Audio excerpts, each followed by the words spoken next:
Okay, so if we look into the create file button, we are using the write object method. Now write object method is the method of which class? Object output stream class. Now this method will use this method এর কাজ হলো parameter হিসেবে আমি একটা object পেয়েছি, এটাকে right করে দাও। সেটা আমি করবই এনিওয়ে, সেটা I'll do, that's my job। আমি আমার ফাইল আউটপুট স্ট্রিম ইউজ করে ফাইলে রাইট করে ফেলবো। ওকে,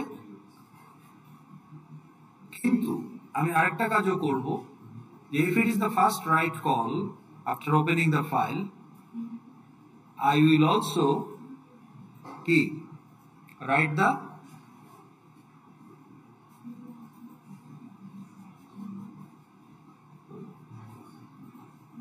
relate করতে পারছেন না?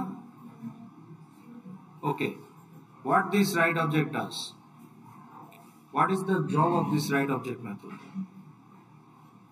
এই মেথডের কাজ কি? হ্যাঁ,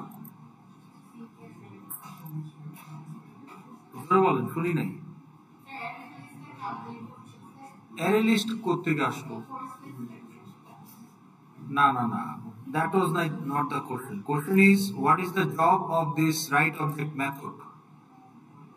এই মেথডের কাজ কি? That is the question.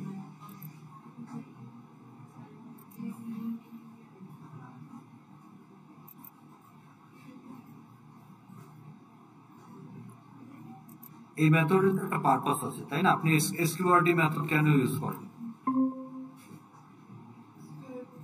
Square root বের করার জন্য। তাহলে ওর কাজ কি? স্কয়ার রুট বের করে রিটার্ন করা, এটাই স্কয়ার রুট মেথডের কাজ, তাই না? তাইলে আপনার প্রত্যেকটা মেথডেরই তো একটা পারপাস থাকে, যে for this purpose this method is created. এখন সেই কাজটা করতে চাইলে এই মেথডটা আমরা কল করব। তো অন দ্যাট নোট, এই মেথডটাকে কল করা হয়েছে কেন? সেটাই তো তার কাজ।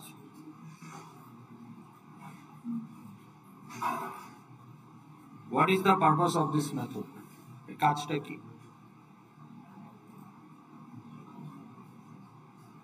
বলেন। আপনি না ওনার মনিটর দেখতেন, আজকে ঠিক হয়েছে?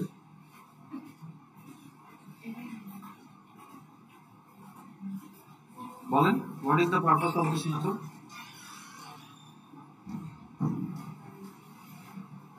এটা না বললে কি করে হবে? স্কয়ার রুট মেথডের কাজ কি? তাহলে এই মেথডের কাজ কি?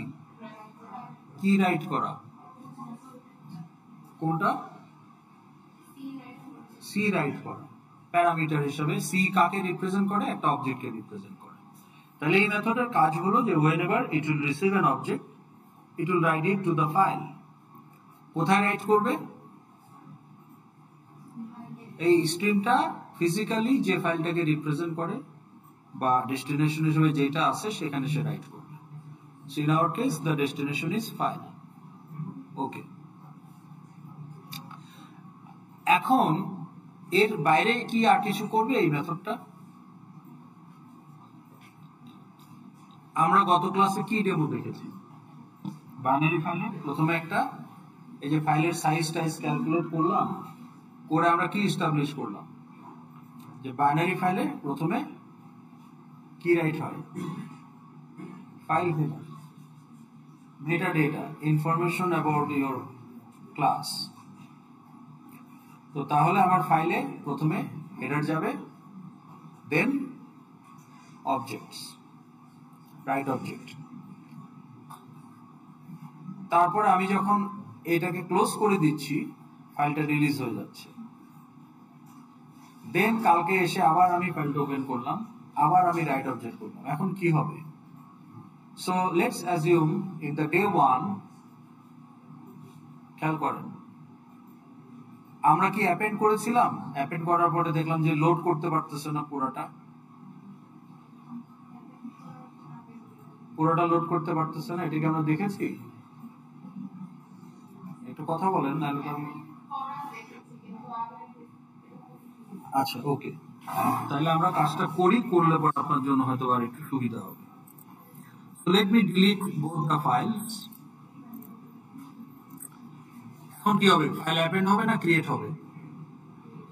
ক্রিয়েট হবে। ওকে, তাহলে বাইনারি ফাইল ক্রিয়েট করার জন্য ওয়ান প্যারামিটার কনস্ট্রাক্টর ইউজ হবে নাকি টু প্যারামিটার কনস্ট্রাক্টর ইউজ হবে? এখানে দেখে বলেন। এই ফাইলটাতে আমরা রাইট করতে চাই ফাইল। এখন আমার line number 54 A I am using two parameter constructor to open the file, and in line number 58 I am using one parameter constructor. এখন আমার ফোল্ডারের যে content, okay, there is no file, তাহলে এখন কোন কনস্ট্রাক্টরটা ইউজ হবে, ওয়ান প্যারামিটার না টু প্যারামিটার? ফাইল নাই, তাহলে কি ওয়ান প্যারামিটার? কেন? ফাইল এক্সিস্ট করে না। Okay, what about the binary file?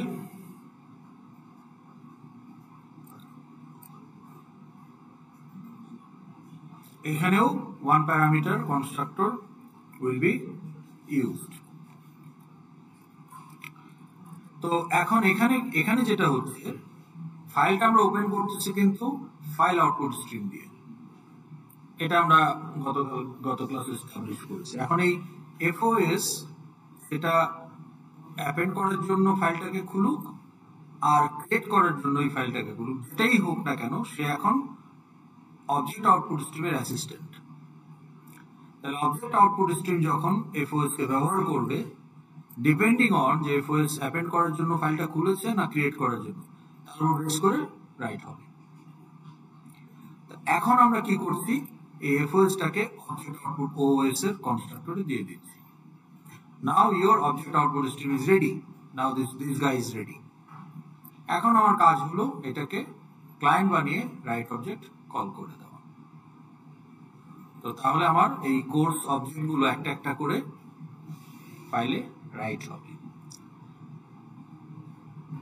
But we have seen যে ফাইলের সাইজ অবজেক্টের সাইজের থেকে বেশি, কারণ সে প্রথমে হেডার রাইট করে। That we have seen in last class. তাহলে ওটা যদি আরেকবার একটু এক্সারসাইজটা আমরা এক্সিকিউট করি।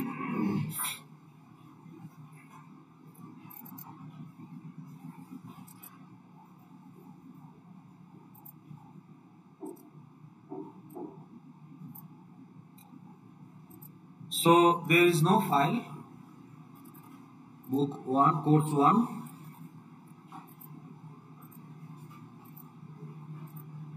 analyst চলে গেল, course 2 analyst চলে গেল। তো এখন যদি আমি ক্রিয়েট করি, আমার এই যে টেক্সট ফাইল তৈরি হয়ে গেল, contains 2 lines, string equivalent including extra comma and extra /9। তাহলে এই ফাইলটার সাইজ হবে 2, 3, 6, 10, 11, 12 স্ল্যাশ তুললে 13, 13, 13, 26, 26 বাইটস। সো আমরা জানি যে এটার সাইজ এই যে 26 বাইটস। বাট আমরা যদি এখন বাইনারি ফাইল ক্রিয়েট করি রাইট অবজেক্ট দিয়ে, তো দুইটা অবজেক্টের সাইজ কত হবে এখানে বলেন তো? এটা যদি প্রথম অবজেক্ট হয়, what will be the number of bytes for the object? String এর জন্য কত বাইট? স্ট্রিং এর জন্য এখানে 4টা ফিল্ড আছে, course ID, course title, type আর হচ্ছে নাম্বার অফ ক্রেডিটস। এটা কিন্তু অবজেক্ট, তাহলে ফিল্ডের বাইট দেখতে হবে এখানে, স্ট্রিং না। এটা তো টেক্সট ফাইল, বাইনারি ফাইলের কথা বলছি। তাহলে এটা যদি একটা অবজেক্ট, এইগুলো যদি অবজেক্টের ফিল্ডের ডাটা হয়, তাহলে সেই অবজেক্টের সাইজ কত হবে? কোর্স আইডির জন্য কত বাইট লাগবে? কোর্স আইডির টাইপ কি? স্ট্রিং। স্ট্রিং এর জন্য কত বাইট লাগে? Number of characters plus null character. তাহলে এখানে 3 বাইট, 3 বাইট, 5 বাইট। তাহলে কত হলো? 3 3 6 আর 6 আর 5 11 আর ওই যে নাম্বার অফ ক্রেডিটস ওটার জন্য কত বাইট 4 বাইট ইন্টিজার 15 বাইটস তাহলে যেহেতু সেম স্ট্রিং গুলো একই লেন্থের সেই হিসাবে আমরা বলতে পারি 15 বাইটস একটা অবজেক্টে লাগবে তাহলে দুইটা অবজেক্টে 30 বাইটস কিন্তু আসলে ফাইলের সাইজটা 100 এর উপরে আমরা যদি দেখি তাহলে let's create the binary file create হলো and we can see the number of bytes কত বাইট হ্যাঁ তাহলে 30 বাইটের উপরে যা আছে এগুলো হচ্ছে ফাইল হেডার ঠিক আছে এখন কথা হলো যে ফাইল হেডারটা লিখলো কে ফাইলে that was my initial question যে ফাইল হেডারটা কে লিখলো so when I am creating the right object ও তো অবজেক্টটাকে রাইট করবেই আর on top of that okay হেডারও রাইট করতে হবে তো প্রত্যেকটা রাইট অবজেক্টে কি সে একবার করে হেডার লিখবে নাকি at the beginning of the file হেডারটা লিখবে এট দ্য বিগিনিং তাহলে বিগিনিং এ লিখতে হলে ওকে চেক করবে যে এটা ফার্স্ট কল কিনা after opening the file is it the first call তাহলে সে হেডার রাইট করবে তাহলে হেডার রাইট করার জন্য ও কিন্তু অবজেক্ট রাইট করে তাহলে হেডার রাইট করার জন্য ও কি করে ওর নিজের একটা সিবলিং মেথড আছে অবজেক্ট আউটপুট স্ট্রিমের মেথড সামারিতে গেলে আপনি দেখতে পাবেন ওকে অবজেক্ট আউটপুট স্ট্রিম ক্লাসের রাইট অবজেক্ট মেথড আমরা ইউজ করছি to write the object here but ও কি করে if it is the first call after opening the file ও আবার ওই আরেকটা sibling method write stream header এটাকে ইউজ করে to write the header stream header যেটাকে আমরা ফাইল হেডার বলছি ওকে তাহলে this is the method responsible for writing the header এই মেথডটাকে কে ইউজ করবে এই মেথডটাকে ইউজ করবে write object not always if it is the first call after opening the file তখন শুধু সে রাইট স্ট্রিম হেডার কে ইউজ করবে টু রাইট দ্য হেডার এতটুকু কি আমরা ক্লিয়ার হ্যাঁ ফার্স্ট কলিং দ্য ওপেনিং বলি নেই আমরা বলেছি যে if it is the first call after opening the file by the stream তাহলে ফাইলটাকে তো যে আপনি ফাইল ইনপুট স্ট্রিম বা ফাইল আউটপুট স্ট্রিম দিয়ে ওপেন করতেছেন ওইটাকে আবার আপনি অবজেক্ট ইনপুট স্ট্রিম বা অবজেক্ট আউটপুট স্ট্রিমে দিচ্ছেন so that is the opening the file with your stream এবং পরে এক কোথাও গিয়ে আপনি আবার স্ট্রিমটা ক্লোজ করে দিচ্ছেন so you are releasing the file তাহলে যে ফাইল ওপেন করা আর ফাইল ক্লোজ করা এর মাঝখানে তো রাইটিং বা রিডিংটা হবে রিড অবজেক্ট রাইট অবজেক্ট যাই হোক এই ওপেন করা আর ক্লোজ করার মাঝখানে তাহলে আপনি ফাইল রাইটারও কিন্তু ক্লোজ করেন টেক্সট ফাইলের ক্ষেত্রে তো সেরকম এখানেও আপনি অবজেক্ট আউটপুট স্ট্রিম ওএস অথবা অবজেক্ট ইনপুট স্ট্রিম ওআইএস যেটাই আমরা নাম দেই না কেন এটাকে আমরা কাজ শেষ হয়ে গেলে ক্লোজ করে দিই তাহলে যে ফাইল ওপেন আর ফাইল ক্লোজ এই যে ডিউরেশন এটাকে বলা হয় সেশন রিডিং সেশন বা writing session depends on the stream তাহলে এই সেশনের শুরুতে যখন প্রথম কলটা করা হবে তখনই সে রাইট স্ট্রিম হেডারকে ইউজ করবে কে ইউজ করবে রাইট অবজেক্ট গুড এইটুকু কি আমরা ক্লিয়ার তাহলে রাইট স্ট্রিম হেডার কিন্তু প্রত্যেকবার সে ইউজ করবে না it will be used only first call of the file opening okay এখন ফাইলটা যখন ক্রিয়েট করি প্রথমবার ফাইল যখন ডাজ নট এক্সিস্ট তখনও তো সেশন তৈরি হচ্ছে তো সে হেডার দিয়ে দিল তো যার কারণে আমরা দেখতে পেলাম যে আমাদের ফাইলের সাইজটা অনেকটাই বেশি ওকে 159 বাইটস তাহলে আগে header followed by two objects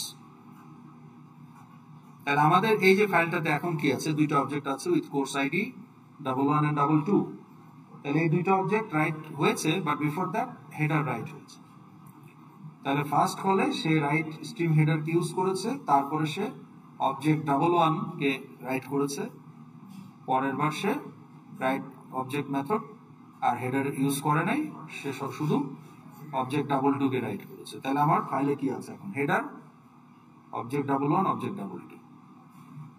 That is the current content and that is the number of bytes. Okay. এখন আমি যদি আমার স্ট্রিম কিন্তু এখন ক্লোজ, ওকে, এখন আমি এসে আবার অ্যাপেন্ড করতে চাই, তাহলে আবার ফাইলটা ওপেন করতে হবে। তাহলে আবার যখন ফাইলটা আমি ওপেন করব তখন কি হবে? আবার সেশন তৈরি হবে। তো এখন আমি এখনো তো ওপেন করি নাই, বাটন ক্লিক করলে ওপেন হবে। তা আমি অ্যারে লিস্টে এখন আরো কিছু অবজেক্ট দিতে চাই। সো লেটস সে কোর্স 3,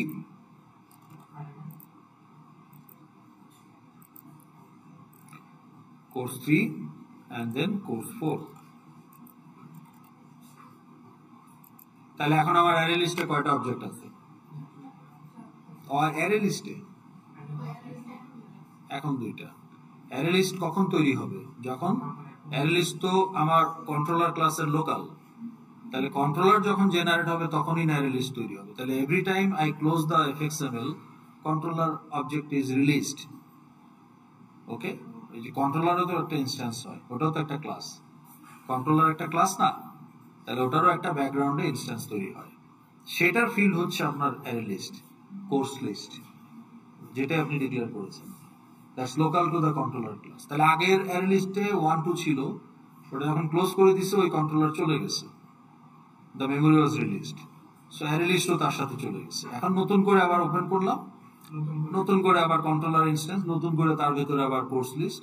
সেখানে আমাদের এখন দুইটা অবজেক্ট আছে, course ID with course ID 3 3 and 4 4।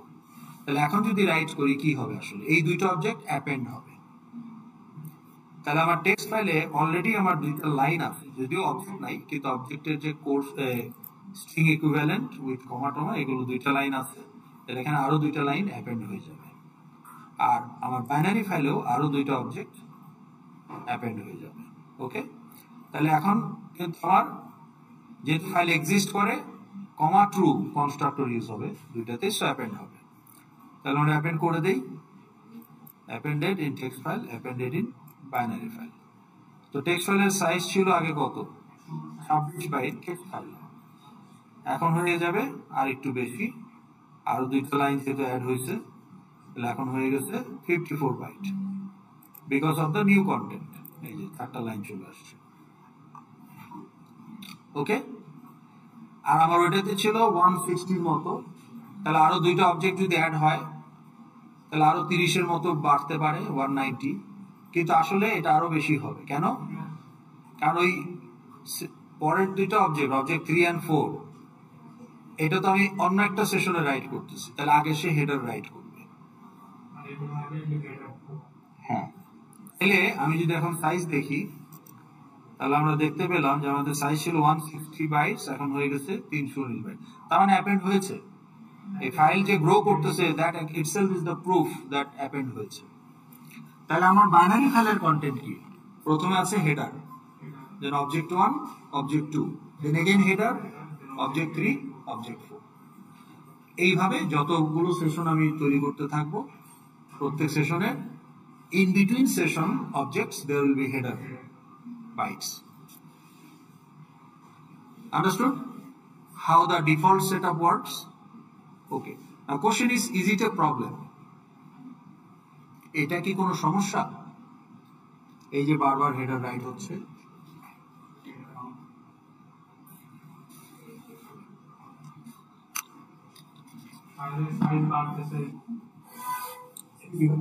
কিভাবে?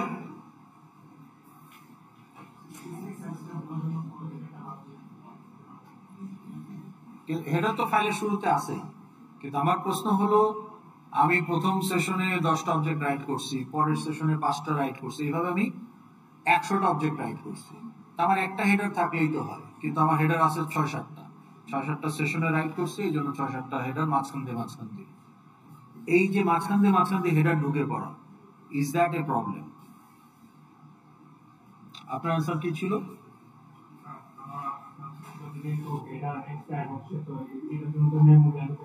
মেমোরি বলতে আপনার হার্ড ডিস্কে, মানে ফাইলটা যেখানে সেভ হচ্ছে হার্ড ডিস্ক হোক, এসএসডি হোক, পেন ড্রাইভ হোক, তাহলে আপনার স্টোরেজে আপনি এক্সট্রা জায়গা ইট আপ করছে, দ্য অ্যাডিশনাল হেডার্স, এটা আপনার দৃষ্টিতে একটা problem. Okay, but will it jeopardize execution of your programme?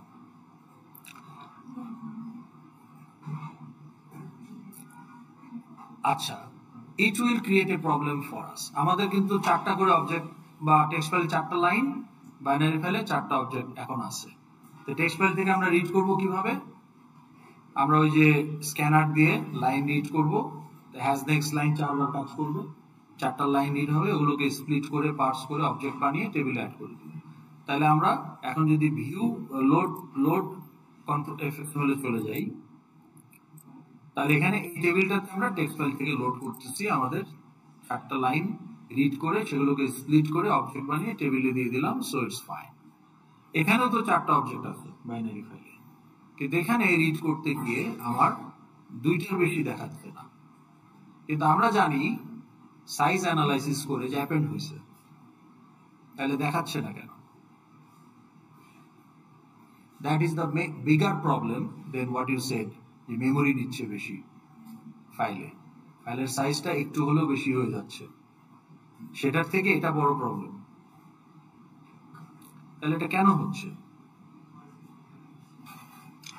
কারণ খেয়াল করেন, আপনি যখন ফাইলটা ওপেন করেন রিড করার জন্য, তাহলে ফাইল পয়েন্টার ফাইলের শুরুতে থাকে।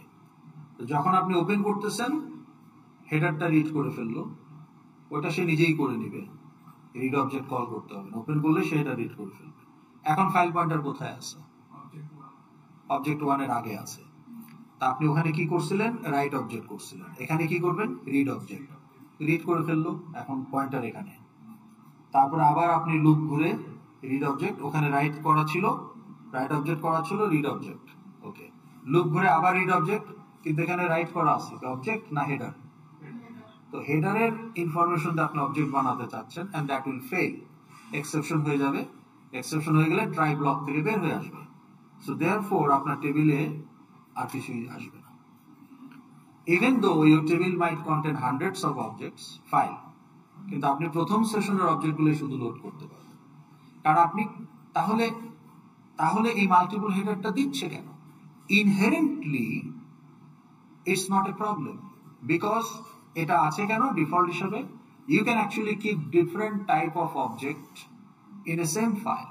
আমি প্রথমে কিছু প্রোডাক্ট অবজেক্ট রাখলাম, তারপরে কিছু অর্ডার অবজেক্ট রাখলাম, তারপরে কিছু কমপ্লেইন অবজেক্ট রাখলাম। আমি যদি চাই এইভাবে আমি ডিফারেন্ট সেশনে ডিফারেন্ট টাইপ অফ অবজেক্ট রাখতে পারি। That's why every section will have its own header. So having the header for each session is not a problem inherently, কিন্তু আমাদের যে আমাদের স্কিমের জন্য এটা problem. Now what is our scheme? Our scheme is we're using file not to mix different type of objects in different session. We are trying to simulate the database for your application. Database যখন আপনারা করবেন বা যারা করে ফেলছেন তারা জানেন ডাটাবেসের একটা স্কিমা থাকে, that is represented by your ER diagram. সেখানে এন্টিটি রিলেশনশিপ এগুলো থাকবে। এগুলোকে আপনি যখন থার্ড নর্মাল ফর্ম বিসিএনএফ করে ফেলবেন, eventually you'll get list of tables. তাইলে আপনার ওখানে একটা এমপ্লয়ি টেবিল থাকবে রিলেশনাল ডাটাবেসে, কাস্টমার টেবিল থাকবে, প্রোডাক্ট টেবিল থাকবে। এমপ্লয়ি টেবিল আপনি শুধু এমপ্লয়ি রাখবেন, all the records of employee table আর employees, all the records of product table are products. তো তাহলে আপনার যদি 20টা টেবিল থাকে ডাটাবেস স্কিমাতে, আমরা 20টা ফাইল ইউজ করছি। আপনার স্টুডেন্ট টেবিলের জন্য আমরা student.bin, সেখানে শুধু স্টুডেন্ট রাখতে চাই। তাহলে আমাদের স্কিমটা হলো যে we are not interested in mixing the objects in a same file. We are going to store same class object in a specific file.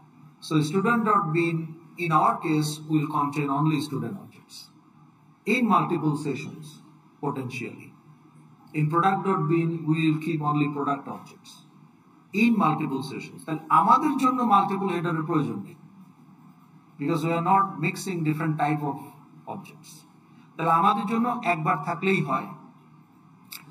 Moreover আমরা যেভাবে রিড করতেছি, আমাদের রিডিং স্টাইলটা কি? আমরা একটা while loop দিয়ে ফাইলের শুরু থেকে শেষ পর্যন্ত রিড করতেছি।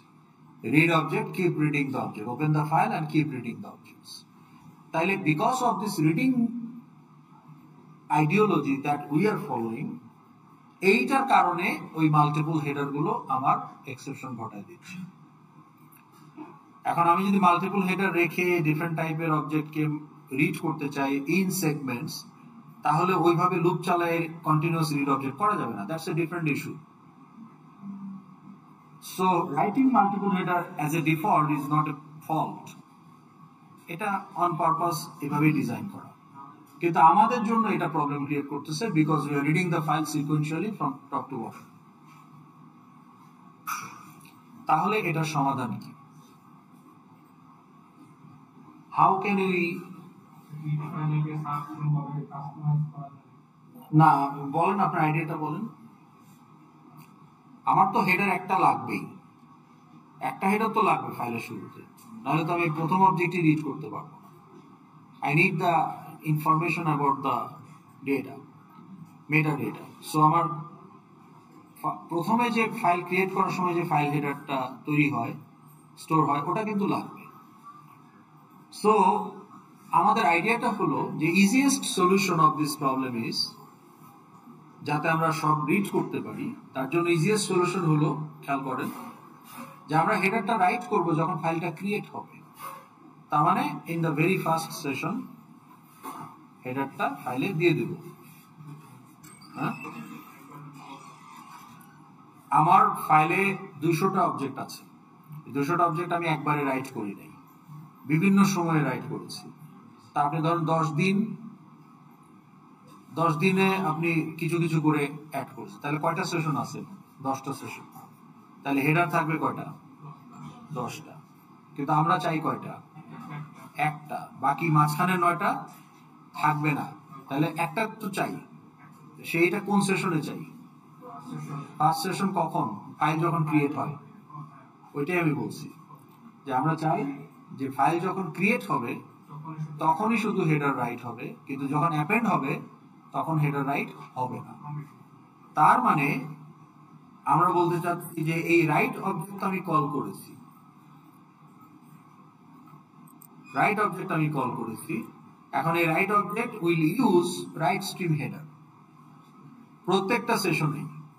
কিন্তু আমাদের চাওয়া কি, if it is the first session, file create যখন করছি তখন তুমি রাইট স্ট্রিম হেডারকে ব্যবহার করো, আর অন্যান্য সেশনে তুমি ব্যবহার করো না। এটা আমাদের কি রিকোয়ারমেন্ট, সলিউশন, আরো সিম্পলিফাইড বাংলায় বললে চাওয়া পাওয়া। কিন্তু জীবনের সব চাওয়া পাওয়া তো পূরণ হয় না, হয় কি? আপনি চাচ্ছেন প্রথমবারেই আপনি 213 এ গ্রেড নিয়ে বেরোবেন, কারো কারো এই চাওয়া পূর্ণ হয়, কারো কারো 3 বারেও হয় না। তো তাহলে এই চাওয়ার সাথে পাওয়ার অনেক ফারাক থাকে। এখন প্রশ্ন হলো যে আমাদের এই চাওয়াটা তো, এটা আমাদের চাওয়া, ইচ্ছা, কিন্তু এটাকে বাস্তবে রূপ দিতে হইলে রাইট অবজেক্ট মেথডকে একটু বুঝাইতে হবে যে ভাই তুমি তো সবসময় হেডার রাইট করার জন্য এটাকে কল করো প্রত্যেক সেশনে, কিন্তু দয়া করে তুমি প্রথম সেশনে শুধু কইরো ফাইল ক্রিয়েট করার সময়, বাকি সেশনগুলোতে কইরো না। এটা ওকে বোঝানো দরকার, তাহলে আমাদের চাওয়াটা পাওয়ায় পরিপূর্ণ হবে। কিন্তু ওকে বোঝাবো কি করে?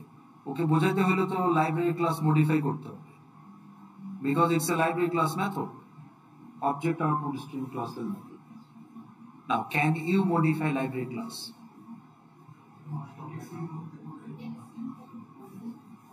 Short answer, you cannot touch the library class. Less short answer, you may if you can extend that. তাহলে আপনি যদি একটা লাইব্রেরি ক্লাসকে এক্সটেন্ড করে ফেলতে পারেন, তাহলে যে sub class has each and everything of the super class. এখন আপনি একটা মেথডকে যদি চেঞ্জ করতে চান, you overwrite that. So that way, in effect, you can modify the library class, but not the library class itself, or একটা extended version কে। কিন্তু এটা সবসময় যে পারবেন তা কিন্তু না। এটা তখনই করা যাবে if the library class is extendable, অর্থাৎ it's a non-final class, final ক্লাসকে এক্সটেন্ড করা যায় না। এবং যে মেথডকে আপনি চেঞ্জ করতে চান, that cannot be final method, final মেথডকে সাব ক্লাসে ওভাররাইট করা যায় না। So if your library class is not non-final class, then you actually can modify that in the subclass, provided the method that you want to modify is also non-final. Class তো non-final হইতেই হবে, যে মেথডকে আপনি change করতে চান সেই মেথডটাও non-final হতে হবে। তাহলে আমরা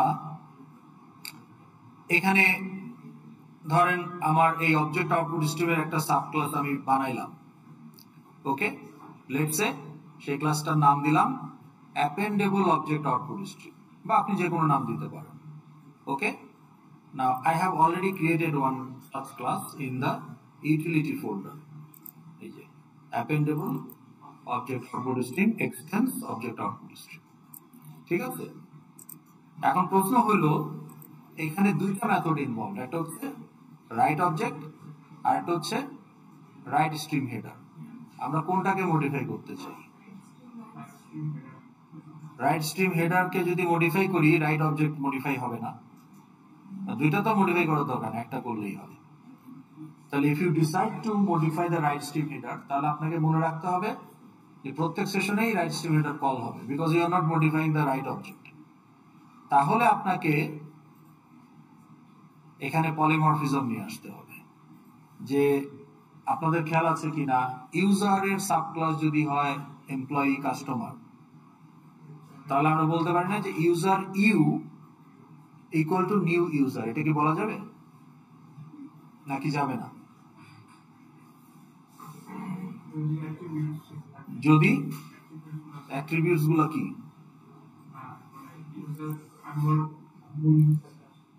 এখন কি বুঝা বলেন আবার। ইউজার একটা সুপার ক্লাস, তার সাব ক্লাস হলো কাস্টমার এন্ড এমপ্লয়ি। তাহলে আমি যদি এখন বলি যে user you okay equal to new user, এটা তো নরমালি আমরা পারবো কি নাকি পারবো না? ইউজারের সাবক্লাস হলো কাস্টমার, ওকে, তাইলে subclass of user customer and employee. Okay. Now can we do that?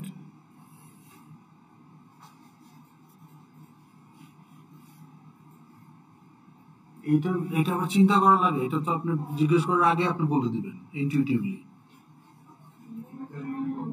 You কি?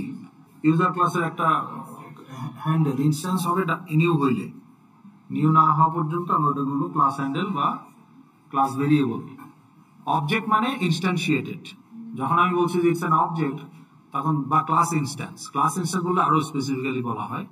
আর আপনি যদি অবজেক্টও বলেন আপনাকে এটা বুঝতে হবে যে it's not null, okay, it's representing a instance of the class, তার মানে এটাকে ইনস্ট্যান্সিয়েট করা হয়েছে, নিউ করা হয়েছে। Now can you instantiate you like this?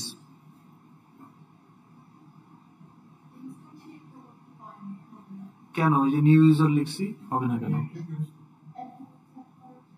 আহা, ক্লাস তো আছে। আচ্ছা, আপনি কেন জিরো প্যারামিটার কনস্ট্রাক্টরও তো হয় না? তখন নিউমেরিক ফিল্ড গুলো জিরো হবে, আর যদি স্ট্রিং থাকে নাল হবে।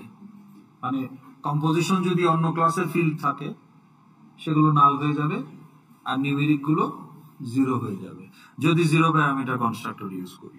আচ্ছা, ধরেন আমি দিলাম আপনার কথা সুবিধার্থে, যদি দেইও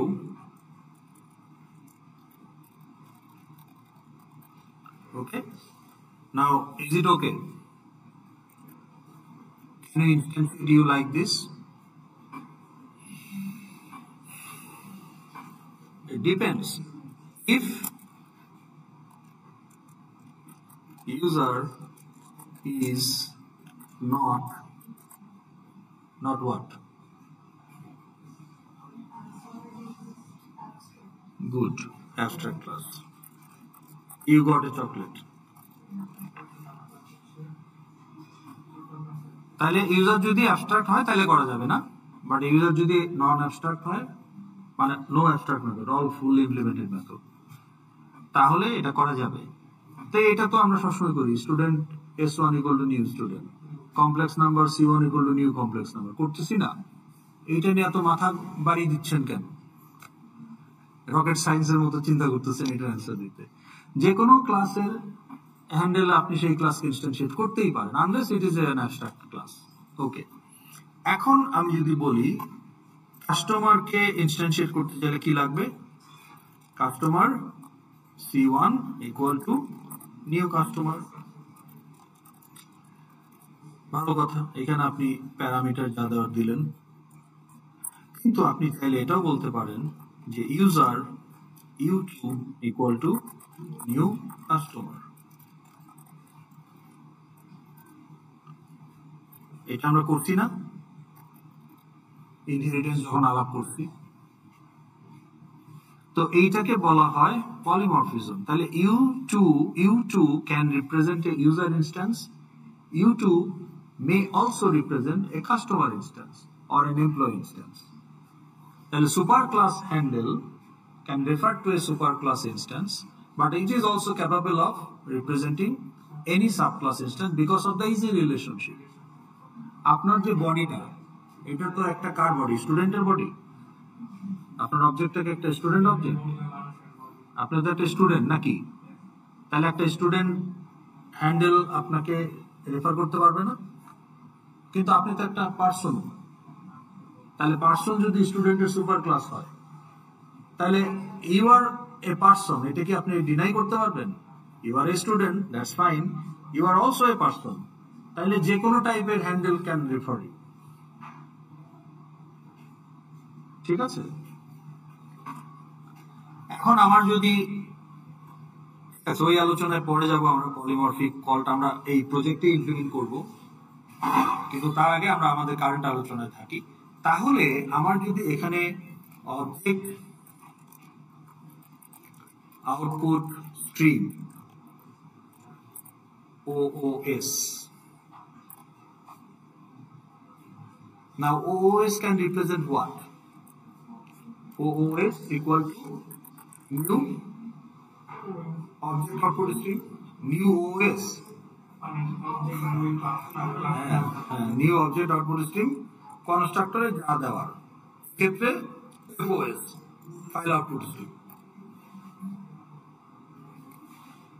কিন্তু অবজেক্ট আউটপুট স্ট্রিমে যেহেতু এখন একটা সাব ক্লাস আছে, OS can also represent, in our case, appendable object output stream. এখন আমি এখানে যদি আমার if I want to write header, then this, else that.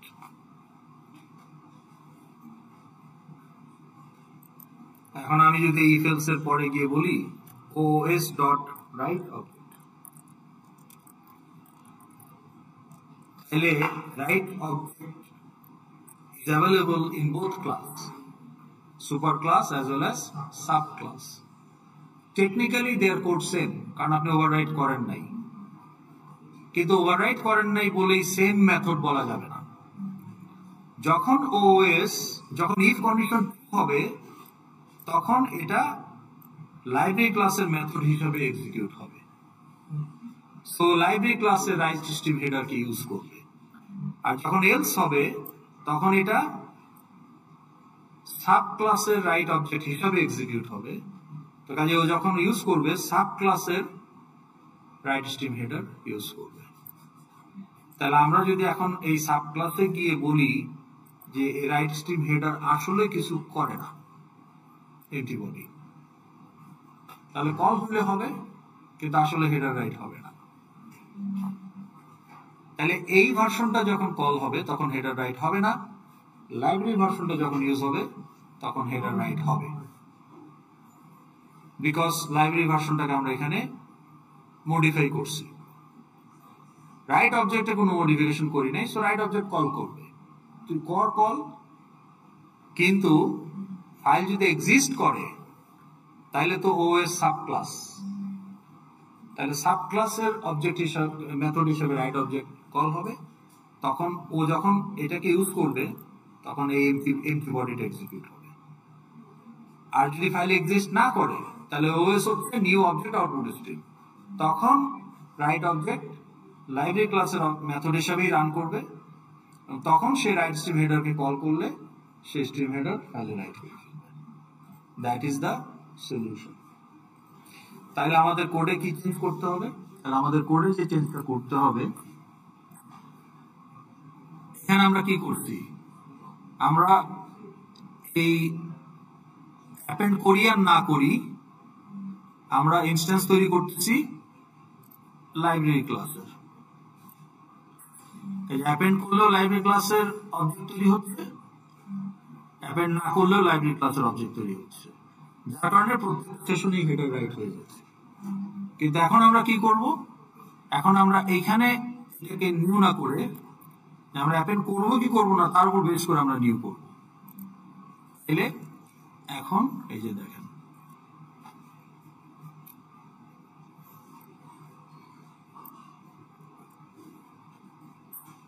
Now is that clear? তাহলে ফাইল যদি এক্সিস্ট করে তাহলে আমি হেডার রাইট করতে চাই না, তাহলে আমি চাই write object to be executed as a subclass method.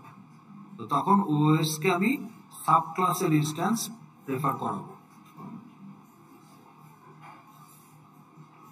আর যদি ফাইল এক্সিস্ট না করে আমি চাই সুপার ক্লাসের মেথড হিসেবে রাইট অবজেক্ট রান করুক, তাহলে ও যখন রাইট স্ট্রিম হেডারকে ইউজ করবে সুপার ক্লাসের ভার্সনটা ইউজ হবে, সো হেডার রাইট হবে। তো আমি তখন ওএস কে দিয়ে সুপার ক্লাসের ইনস্ট্যান্সকে রিপ্রেজেন্ট করাবো। তাহলে আমার ওএস এর টাইপ কিন্তু super class always. Now instance can be super class on top of that any sub class, যদি এটা নন অ্যাবস্ট্রাক্ট ক্লাস হয়। তো আমরা ডিক্লেয়ার করে রেখেছি, কিন্তু নিউ করছি কন্ডিশনাল, সুপার ক্লাস অথবা sub class. That is the solution. এখন আমরা কোডটা ঠিক করলাম, এখন রান করলে কিন্তু হেডার আর মাঝখান দিয়ে আসবে না, প্রথমটাই শুধু আসবে কিন্তু মাঝখান দিয়ে আসবে না। তাহলে আমরা যদি এখন যদি এটাকে আরেকবার রান করি, কাজ করবে? করবে না, কারণ আমার ফাইলে তো অলরেডি সেকেন্ড হেডার ঢুকে বসে আছে, তো ওই ফাইলটা ডিলিট করে দিতে হবে। হ্যাঁ, কারণ হলো কি, আমার তো প্রথমেই যে অ্যাপেন্ডটা করছিলাম ওটা তো ভুল ছিল। ওই ফাইলে যদি আমি ফার্দার অ্যাপেন্ড করি, থার্ড সেশনে হেডার আসবে না, ফোর্থ সেশনে হেডার আসবে না, কারণ কোড ঠিক করে ফেলছি। কিন্তু সেকেন্ড সেশনে তো কোড ঠিক ছিল না, তো অলরেডি দুইটা হেডার আছে। কাজেই পরের সেশনগুলোতে যতই ঠিক করি না কেন, প্রথম সেশনের পরেই তো সে এক্সেপশন খেয়ে যাবে। তাহলে এই ফাইলটা এখন আমার জন্য ইউজফুল না, ফাইলটা ডিলিট করে দিতে হবে। ওকে, দিয়ে নতুন করে করতে হবে। So let's do that.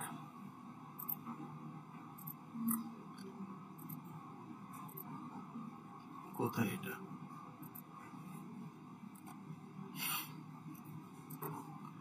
তাহলে আমরা ডিলিট করে দিয়ে আরেকবার রান করি। আচ্ছা, স্ট্রিম ক্লোজ হয় নাই তো? স্ট্রিম ক্লোজ না হওয়াতে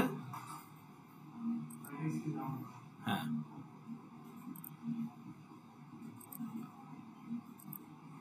ওকে। এখন আমরা আরেকবার একটু রান করব।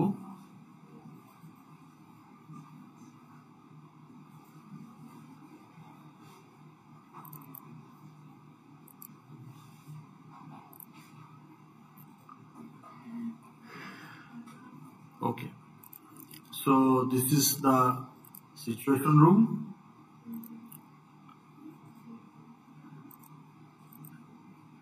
ট্রাম্প তো কালকে অল্পের জন্য বেঁচে গেল না? হ্যাঁ, কানের কাজ দিয়ে না, কানের মাছ দিয়ে। আপনি এই মকে ক বানাই ফেলছেন, এইটা ফুটা হয়ে গেছে কানের মধ্যে। আর একটু উপরে তো উপর দিয়ে চলে যেত, ডান বাম হলো 2 সেন্টিমিটার উপরে গেলেই। লাস্ট কবে অ্যাসাসিন অ্যাটেম্প হয়েছে ইউএস প্রেসিডেন্ট উপর জানেন? রোনাল্ড রিগান, সেও রিপাবলিকান।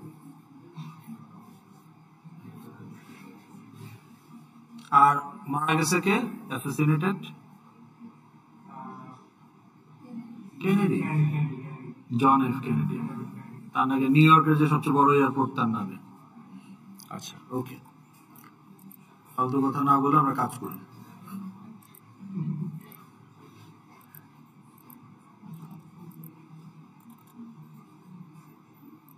তাহলে ফাইল নাই, তাহলে এখন কি হবে, হেডার রাইট হবে, কারণ আমরা OS equal to new object output stream হবে, তাহলে আমার হেডার রাইট হয়ে যাবে, টেক্সট ফাইল তৈরি, বাইনারি ফাইল তৈরি। ওকে, তা আমরা যদি টেস্ট করি, এই যে ওপেন হচ্ছে, ওকে, একটাই তো সেশন, কাজে আমাদের কাজটা করে কিনা আরেকটা সেশনে রাইট করে দেখতে হবে। তো দেখি,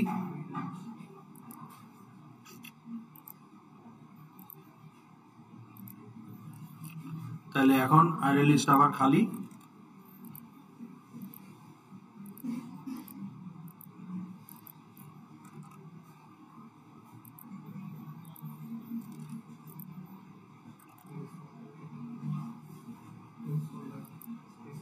ওকে, so append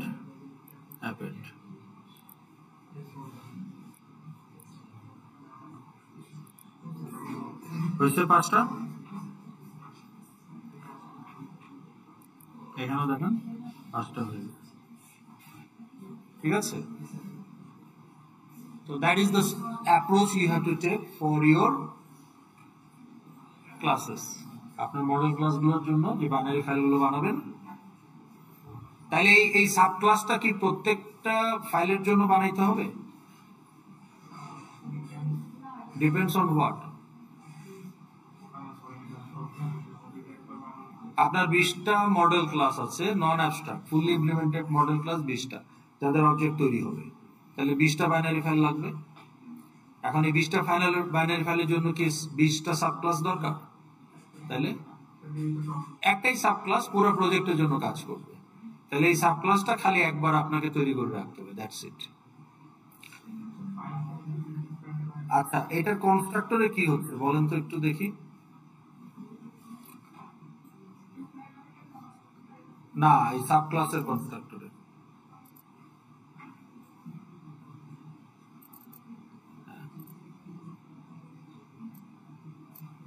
কি করছি আমরা?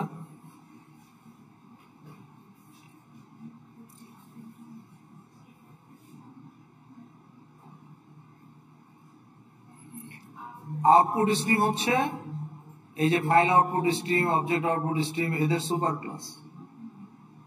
তাহলে আপনি কি দিবেন, কোন স্ট্রিমটা ব্যবহার করবেন তো জানে না, এই জন্য কনস্ট্রাক্টরের প্যারামিটার হচ্ছে super class. So object output স্ট্রিমের যে ফিল্ড হিসেবে যে সাপোর্টিং স্ট্রিমটা রিসিভ করে, ওইটা কিন্তু সুপার ক্লাস টাইপের, আউটপুট স্ট্রিম টাইপের। তা আমরা যখন ওখানে এফওএস পাঠাই, এফওএস তো ফাইল আউটপুট স্ট্রিম, ওটাকে রিপ্রেজেন্ট করে আউটপুট স্ট্রিমের হ্যান্ডেল কম্পোজিশন। তো যার কারণে আপনি একটা, এখন এখানে আমরা কি করলাম, আমরা কি কোনো ফিল্ড অ্যাড করেছি in the subclass? Did you add any extra field? No. তাহলে আমি সুপার ক্লাসের কনস্ট্রাক্টরটাকে ইউজ করতে পারি বাই ইউজিং সুপার। তাহলে আমার কনস্ট্রাক্টর অ্যাকচুয়ালি ইনভোকিং ইনহেরিটেড সুপার ক্লাসের কনস্ট্রাক্টর, কারণ আমার এখানে কোনো এক্সট্রা ফিল্ড নাই। সো তার মানে কি, super class constructor tax care of the field which belongs to super class। তাহলে ইনহেরিটেড ফিল্ড গুলোকে ইনিশিয়ালাইজ করার জন্য inherited constructor is good enough. কারণ আমার যেহেতু এক্সট্রা কোনো ফিল্ড নাই, আমার এক্সট্রা কাজ করার তো দরকার নাই। তাহলে আমার কনস্ট্রাক্টরের যেটা প্যারামিটার এফওএস, সেটাকে ইউজ করে আমি সুপার ক্লাসের কনস্ট্রাক্টরটাকে ইনিশিয়েট করে দিলাম। তাহলে কি হবে, আমার ইনহেরিটেড ফিল্ড যেটা আছে, যেটা এফওএস কে রিপ্রেজেন্ট করবে, সেটা আসলে সুপার ক্লাসের কনস্ট্রাক্টর দিয়ে আমি কাজ সেরে পেলাম, আমাকে কিছু করতে হলো না।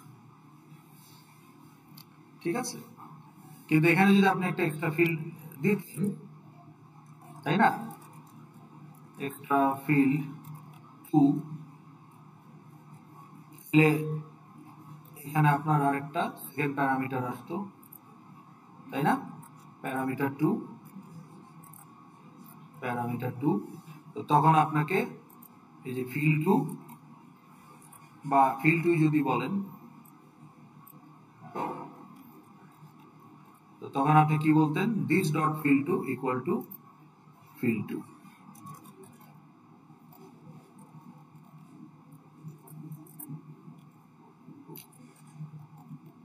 এটা তখন আমরা টিপিক্যালি যেটা করি। তো কিন্তু এটা তো আসলে প্রয়োজন নাই, কাজে আমার এক্সট্রা কোনো কিছু করতে হচ্ছে না, জাস্ট ইনহেরিটেড কনস্ট্রাক্টরকে বাইপাস করে দেওয়া, তাহলে এক্সট্রা ফিল্ড নাই, দ্যাট ইজ ফাইন। এখন এই জিনিসটা আপনি মুখস্থ করে এক জায়গাটা আরেক জায়গায় ইউজ করতে পারেন, আপনাকে বুঝতে হবে, বুঝলে আপনি তখন বুঝবেন যে do I need to do anything extra or I can bypass the parameters to invoke the inherited constructor from my constructor.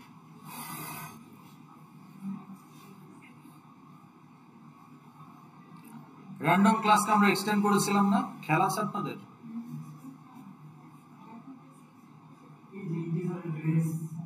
হ্যাঁ, লোয়ার বাউন্ড আপার বাউন্ড দিয়ে যদি আপনি র্যান্ডম ইন্টিজার করতে চান, নেক্সট ইন্টের দুইটা ভার্সন আছে, একটা হলো উইদাউট এনি বাউন্ড, তাহলে সে পুরো ইন্টিজার রেঞ্জের মধ্যে একটা র্যান্ডম নাম্বার দিবে। আর আপনি বাউন্ড দিয়ে দেন ওয়ান প্যারামিটার, জিরো থেকে ধরেন 100 দিলে 0 থেকে 99। কিন্তু আমি যদি লোয়ার টু আপার চাই, তাহলে 2 প্যারামিটার নেক্সট ইন দরকার, সেটা তো র্যান্ডম ক্লাসে নাই। তা আমরা র্যান্ডম ক্লাসকে ইনহেরিট করে কি করেছিলাম, ওভাররাইট করেছিলাম কোনটাকে, কোন মেথডকে ওভাররাইট করেছিলাম?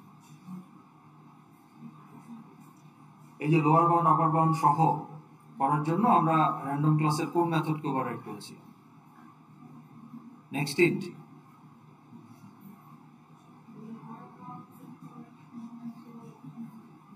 সুপার ক্লাসে নেক্সট ইন্ট আছে 0 প্যারামিটার 1 ইন্টিজার প্যারামিটার। 0 প্যারামিটার মানে নো বাউন্ড, ফুল ইন্টিজার রেঞ্জ থেকে সে একটা র্যান্ডম দিবে। আর 1 প্যারামিটার মানে আপার অনলি বাউন্ড, মানে 0 থেকে বাউন্ড মাইনাস 1 পর্যন্ত সে ওই রেঞ্জের মধ্যে সে একটা ইন্টিজার নাম্বার দিবে। কিন্তু আমরা এই নেক্সট ইনটাকে বদলাতে চাই যাতে লোয়ার বাউন্ড আপার বাউন্ড দুইটাই কাজ করে। তাহলে আমরা কোন মেথডকে ওভাররাইট করেছি? হ্যাঁ, ওটা তো থাকবেই, আমরা তো এখন 2 প্যারামিটার ইউজ করতে চাচ্ছি। তাহলে আমরা কোন মেথডের নাম বলেন, কোন মেথডকে আমরা ওভাররাইট করেছি?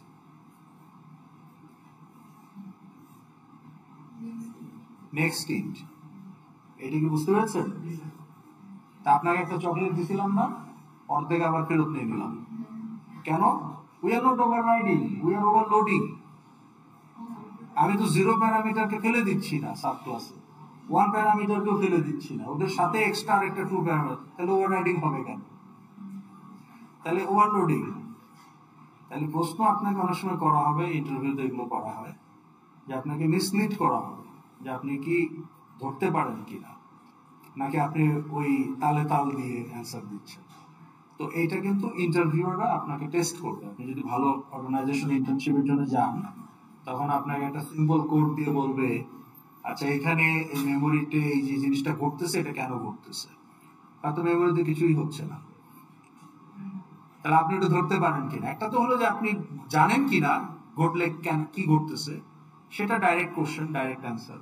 আর একটা হলো যে ট্রিকি কোশ্চেন করবে, যে কোশ্চেনের মধ্যেই ভুল থাকবে, আপনি সেটা ধরতে পারেন কিনা। বেসিক নলেজ থাকলে সেটা পারবেন, মানে স্ট্রং যদি ফাউন্ডেশন হয় তাহলে সেটা পারবেন। এই জিনিসগুলো কিন্তু দেখে। তো তাহলে যে এইটা কিন্তু আসলে আমরা ওভাররাইট করছি না, কারণ আমরা সবগুলোই রাখতে চাই, ইনহেরিটেড গুলো আমরা ফেলে দিচ্ছি না, ডিঅ্যাক্টিভেট ডিসেবল করছি না, ওগুলোর সাথে এক্সট্রা একটা ভার্সন অ্যাড করছি 2 প্যারামিটার। যাই হোক, এখানে কিন্তু আমরা এটাকে ওভাররাইট করছি, ওকে।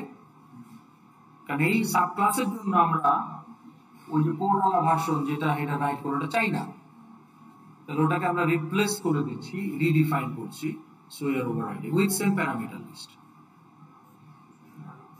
ওকে। ওভারলোড, আচ্ছা যদি এটা ওভারলোড করতাম তাহলে কি এটা কাজ করতো?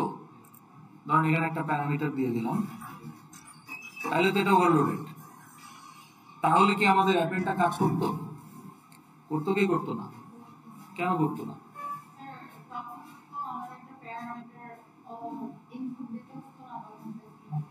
হ্যাঁ, কিন্তু রাইট অবজেক্ট তো প্যারামিটার ছাড়া আলাদাই কল করবে। তো তাইলে এখানে দুইটা আছে এখন, ইনহেরিটেড ওয়ান আর একটা প্যারামিটারাইজড ওয়ান, কিন্তু রাইট অবজেক্ট তো আর প্যারামিটারাইজড ওয়ানটা কল করবে না, রাইট অবজেক্ট তো প্যারামিটার ছাড়াটাই কল করবে, তাহলে কিন্তু হেডার রাইট হয়ে যাবে। আর আপনি যদি চান আপনার এটা কল করুক, তাহলে রাইট অবজেক্টকে আবার মডিফাই করতে হবে। তো সেটা কি সম্ভব, রাইট অবজেক্টকে মডিফাই করা? Is it possible to modify write object? আপনাকে ধরেন ইন্টারভিউ কোশ্চেন করা হলো যে can you modify the write object method of object output stream, কি অ্যান্সার হবে আপনার?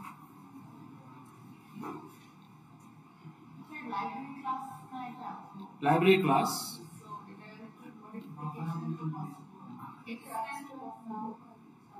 হ্যাঁ, অ্যাবস্ট্রাক্ট হওয়া, ক্লাস অ্যাবস্ট্রাক্ট হওয়ার সাথে মডিফাই করার কি সম্পর্ক? আপনি ক্লাস অ্যাবস্ট্রাক্ট বলছেন না মেথড অ্যাবস্ট্রাক্ট বলছেন? আচ্ছা, রাইট অবজেক্ট যদি অ্যাবস্ট্রাক্ট মেথড না হয় তাহলে তো আপনাকে ওভাররাইট করাই লাগবে, কিন্তু ওটা তো একটা implemented method. So can you modify that?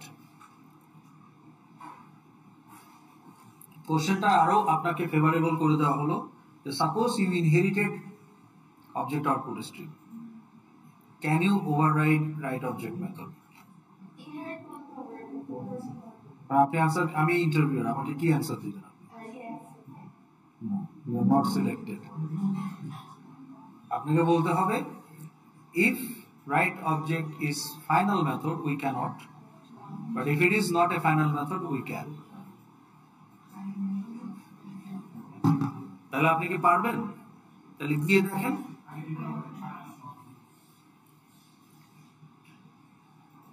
Right অবজেক্টের কোড যদি দেখেন it's final method, you cannot. এই জন্যই আমরা রাইট স্ট্রিম হেডারকে করেছি।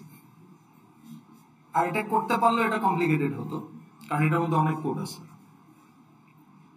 বাট আপনি চাইলেও এটা পারবেন না।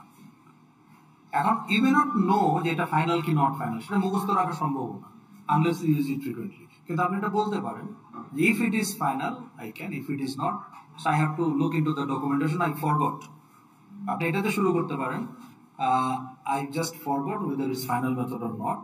So I have to look into the documentation. If it is final method, then actually even in subclass I cannot override it. But if it is not final, then I can. তো তখন কিন্তু interviewer বলবে যে হ্যাঁ, interviewer নিজেও জানে যে এত কিছু মুখস্থ করা সম্ভব না, বাট আপনার কনসেপ্ট ক্লিয়ার। ওকে,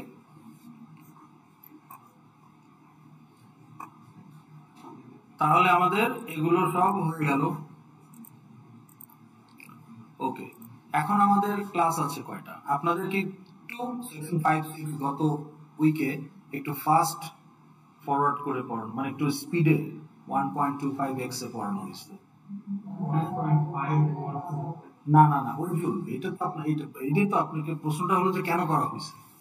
হ্যাঁ, এখানে আমরা কিন্তু সব, মানে এই কোর্সে সব কোর্সে আই হোপ যেটা হয় যে আমরা কিন্তু সবকিছু একদম পুরো সেমিস্টারে সবকিছু প্ল্যান করা, ওকে, ইনক্লুডিং ডেটস এন্ড এভরিথিং। তাহলে আমরা জানি যে আপনি একটা ক্লাস লুজ করবেন, এটা মেকআপ হবে না, এফটিআলআর করবে না। তো যার কারণে আপনাদের লাস্ট উইকে একটু ফাস্ট ফরওয়ার্ড করে, ফাস্ট ফরওয়ার্ড মানে আমরা কভার করেছি, ওদের কিন্তু মঙ্গলবারে এই পর্যন্ত শেষ হবে, এই যেগুলো ওদের কালকে শেষ হবে, আপনাদের আজকেই শেষ। তাহলে ওরা 2টা ক্লাসই করলো, আপনার একটা করলেন, কিন্তু উইকেন্ডে you are at the same. এখন আমাদের বাকি থাকলো কি, how many classes we have, when is the last class? Last class কবে জানেন? লাস্ট ক্লাস কবে?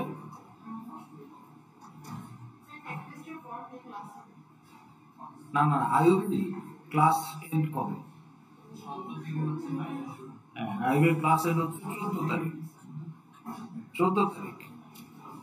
তাহলে আমাদের আর কয়টা ক্লাস আছে হাতে?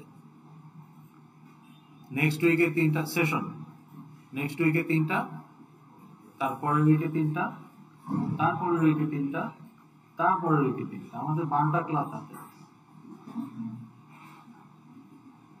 কিন্তু আমাদের সিলেবাসের জন্য কয়টা ক্লাস লাগবে? এক্সেপশন হ্যান্ডলিং এর জন্য একটা ফুল ক্লাস লাগবে। হ্যাঁ,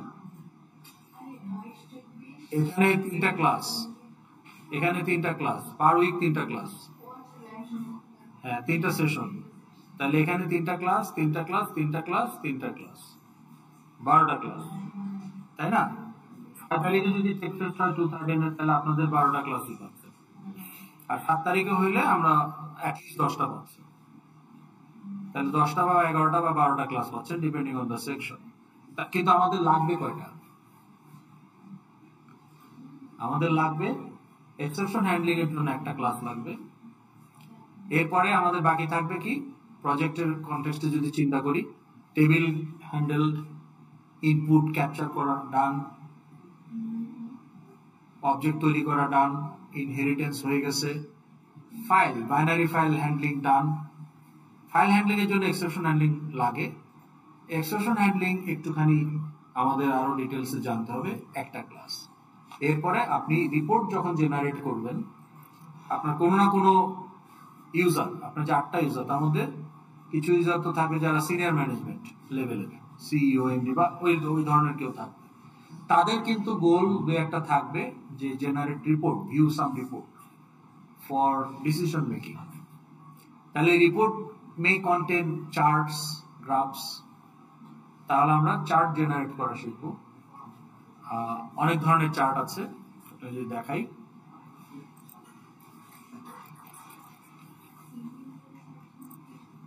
সিমিলারে আপনি চার্ট নিয়ে আসতে পারেন। কোন চার্ট না, মানে সিমিলার যে কয়টা সাপোর্ট করে, মেজরিটি সবই করে। এই যে দেখেন, এরিয়া চার্ট, বার চার্ট, হ্যাঁ, bubble chart, line chart, pie chart, scatter chart. Okay, তাহলে এখানে মোস্ট পপুলার চার্ট কোনগুলো, most frequently use? Pie chart, area chart, bar chart, line chart. তাহলে আমরা 3টা চার্ট ইউজ করব, pie chart, bar chart, line chart. বাকিগুলো আপনারা পারবেন। তাহলে আপনার প্রজেক্টে ডাটা অ্যানালাইসিস করবেন না আপনি, ডাটা অ্যানালাইসিসের আউটকাম আপনি চার্টের মাধ্যমে দেখাবেন। তাহলে চার্ট কিভাবে জেনারেট করতে হয়, that will see. And also এই রিপোর্টটাকে আপনি যদি কাউকে ইমেলে পাঠাতে চান, you need to convert it to PDF. তাহলে পিডিএফ কিভাবে জেনারেট করতে হয় সেটাও আমরা দেখব। তাহলে চার্ট এবং PDF should be, at least you should try to make it part of your project. তাহলে এই চার্ট এবং পিডিএফ এই দুইটা টপিকের জন্য আমাদের 2টা ক্লাস লাগবে, 3টাও লাগতে পারে, depending on how we proceed. তাহলে আসলে আমাদের 3টা থেকে 4টা ক্লাস লাগবে, আমাদের আছে 12টা ক্লাস। তাহলে বাকি 8টা ক্লাস কি করব আমরা? প্রজেক্টের QA, feedback, trouble shooting, preparing for final exams, এগুলোই করব, মানে জাবর কাটবো।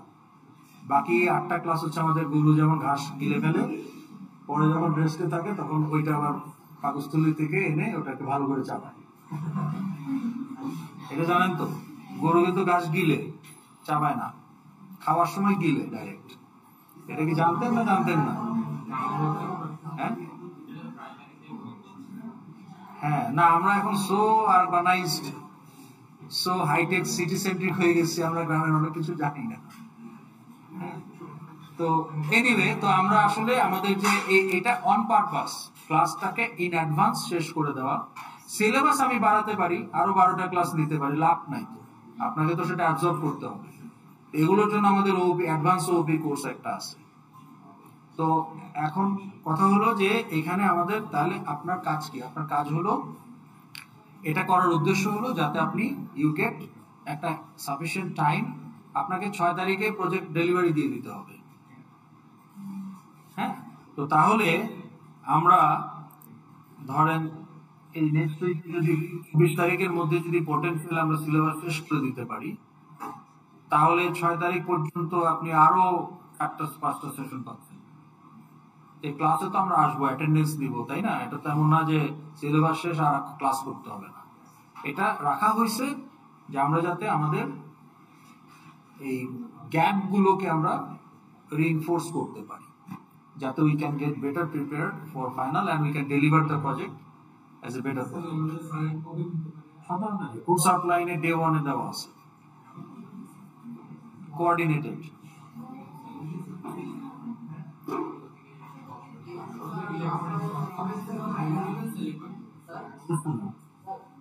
ভাইবা ছাড়া প্রজেক্টে জিরো। আপনি প্রজেক্টে যা দিচ্ছেন আপনি তো দিচ্ছেন, আপনি নকল করছেন কি করেন না আমি বুঝবো কি করে? ভাইবাতে আপনার ওভারঅল কনসেপ্টের উপর একটা ভাইবা হবে, কয়েকটা কোশ্চেন আপনাকে অ্যান্সার করতে হবে। কুইজে তো কোনো কিছু অ্যান্সার করতে হবে না, আপনি শুধু টিক দেন, এখানে আপনাকে লিখতে হবে। ওকে, এই যেমন ওনাকে একটা প্রশ্ন করছি যে আমি যদি অবজেক্ট আউটপুট স্ট্রিমকে এক্সটেন্ড করি তাহলে can I overload, can I override বা can I change the write object method. এখন ভাইবার সময় আপনার মুখস্থ রাখার তো দরকার নেই যে রাইট অবজেক্ট ফাইনাল কিনা, আপনি বলবেন যে এটা ফাইনাল হলে করা যাবে, ফাইনাল না হলে করা যাবে না, এটাই অ্যান্সার। এখন আপনি তো টিক দেন, না পারলে পরে লাস্ট মিনিটে লটারি করে টিক দিয়ে দেন, 2-4টা লেগে যায়, ওখানে তো আর তা করা যাবে না। তো viva will be taken to test your depth of knowledge. আপনি without having very good conceptual knowledge still you can write some code. সেইটা দিয়ে আপনি হয়তো একটা প্যাটার্ন অনুমান করে, আমরা প্যাটার্ন বলে দিই ফাইনালে কি ধরনের কোশ্চেন হবে, মেরে কি ধরনের কোশ্চেন বলি না, প্যাটার্নটা আমরা ওখান থেকে কিছু জিনিস প্র্যাকটিস করে এসেও কিন্তু আপনি একটা কোডে কিছুটা হলেও পার পেয়ে যেতে, হয়তো খুব ভালো মার্কস না পেলেও একটা পার হয়ে গেলেন। এটা possible without having very good concept.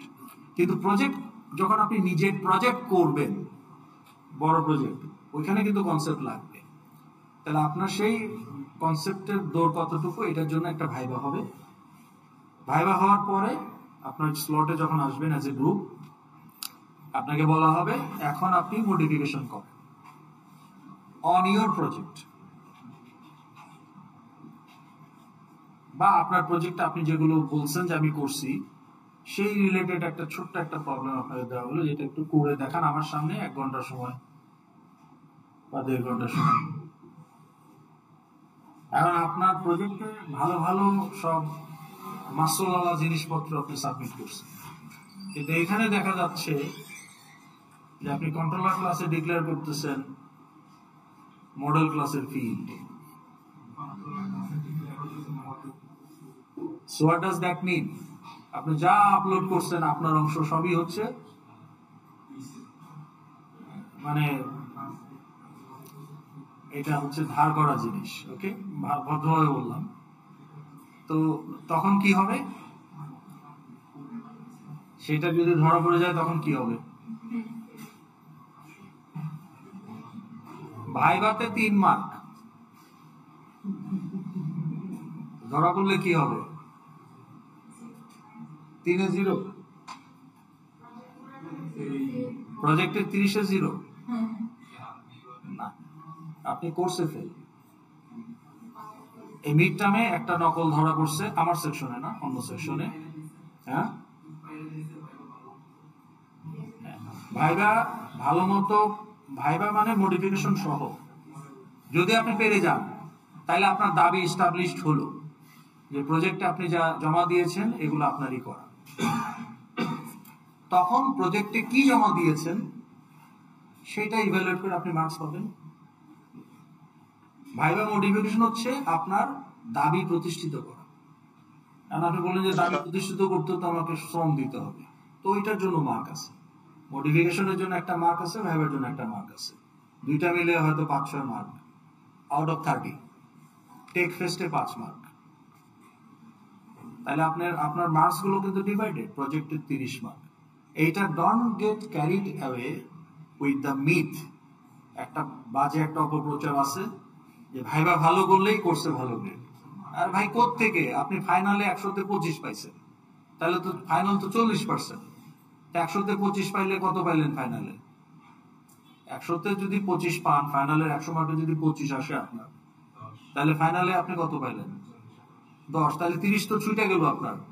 30 যদি ছুটে যায়, আপনার গ্রেড হাইস্ট গ্রেড হবে 70, বাকি সব ফুল পাইছে, কিন্তু ফাইনালে 100-তে 25, কিন্তু মিডে 100-তে 100, কুইজের সবগুলাতে ফুল মার্ক, প্রজেক্টের সবকিছুতে ফুল মার্ক, কিন্তু অত্যন্ত দুর্ভাগ্যবশত ফাইনালে আপনি 100-তে 25।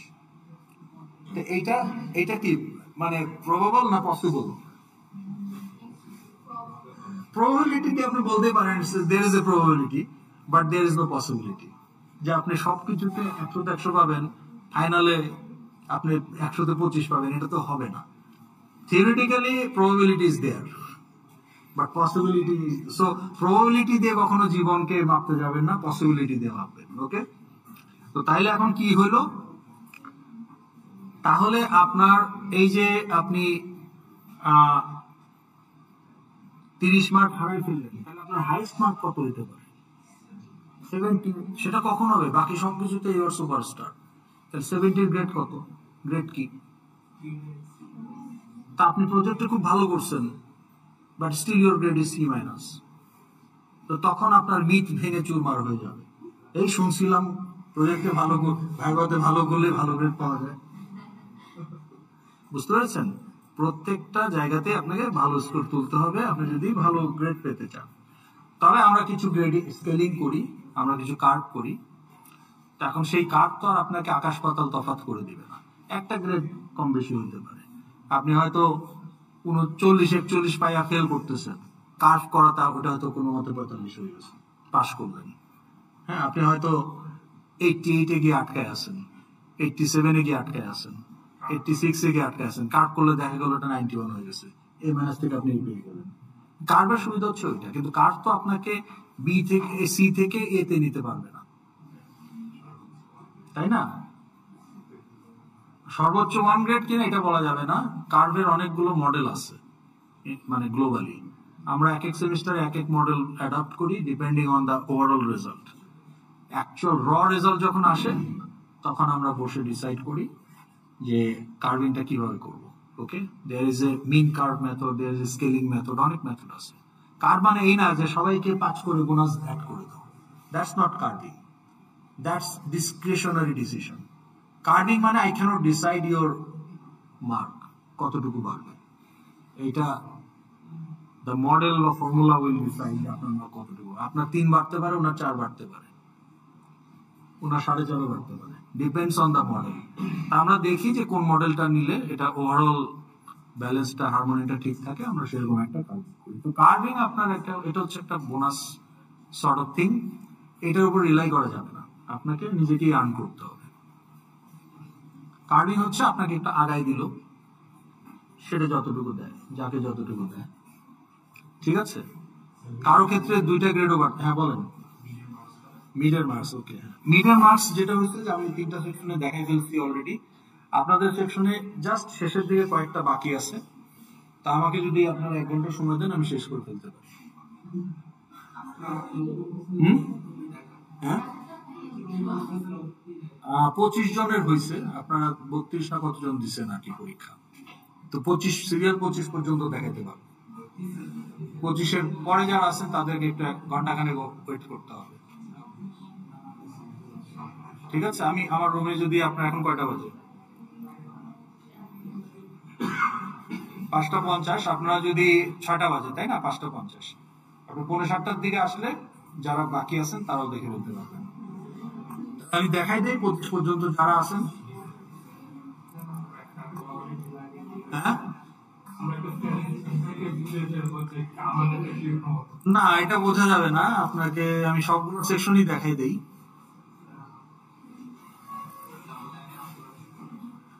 আমার শেষ হয় না ভাই, আমি অনলাইনে এখন দিব কি?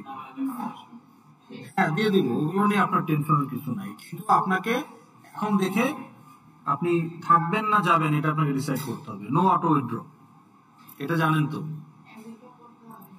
না না, আপনারা